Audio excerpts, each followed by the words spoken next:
আচ্ছা তাই আমরা নিশ্চিত।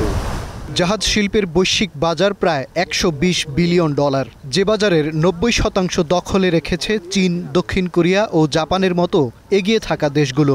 বাংলাদেশ সরকারের লক্ষ্য এ বাজারের অন্তত 1% হলেও অংশীদার হওয়া।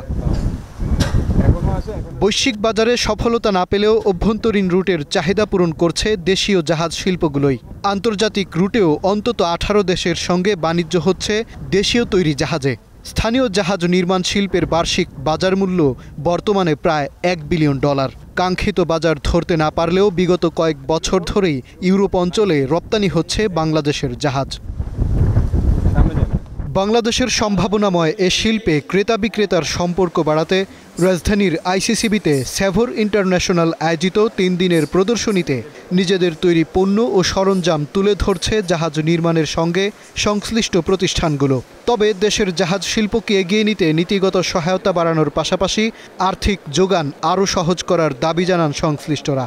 আমাদের আসলে কিছু পলিসিগত সমস্যা আছে। মেন স্পেশাল সমস্যা হলো ব্যাংকিং সেক্টরটা। বাংলাদেশের ফাইন্যান্সিং, শিপ বিল্ডিংয়ে ফাইন্যান্সিংটা এখনও ব্যাংকরা এখনও ওই রকম ওয়েল নোন না। বাংলাদেশের মতো গ্রোয়িং মার্কেট যেন প্রাইস কারণে পিছিয়ে না পড়ে, যে প্রাইসের মধ্যে তারা ইঞ্জিন পারচেজ করতে পারে এবং ইঞ্জিন পারচেজ করে সেটাতে ইউটিলাইজ করে বিজনেস করতে পারে, এই প্রাইসের মধ্যে আমরা নেওয়ার চেষ্টা করছি। গভর্নমেন্ট সেক্টরে যারা আসে খুব বেশি আমরা তাদের অনেকেই আসে, আবার অনেক সময় তারা খুব বেশি মাঝে মাঝে অনীহা প্রকাশ করে।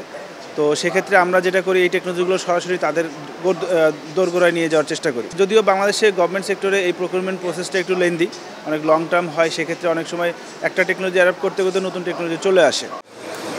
প্রদর্শনীতে অংশ নিয়েছে 16 দেশের 160টি কোম্পানি। ক্রেতা বিক্রেতার মধ্যে সরাসরি আলোচনায় বাংলাদেশের জাহাজ শিল্পের বাজার আরও সম্প্রসারণ হবে বলে মনে করছেন আয়োজকরা।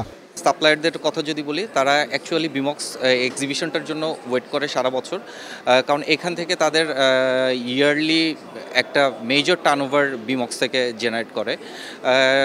লাইক এখান থেকে approximate more than $50 million business generate হয়। বাংলাদেশের প্রায় 90% জ্বালানি ও 70% পণ্য পরিবহন হয় জলপথে। অভ্যন্তরীণ নদীপথ ব্যবহার করেন 35% যাত্রী। মাঝারি ও ছোট জাহাজ তৈরিতে পূর্ণ সক্ষম দেশীয় শিল্পগুলো।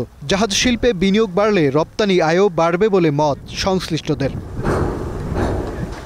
মাজহার মাহবুব, স্টার নিউজ, ঢাকা।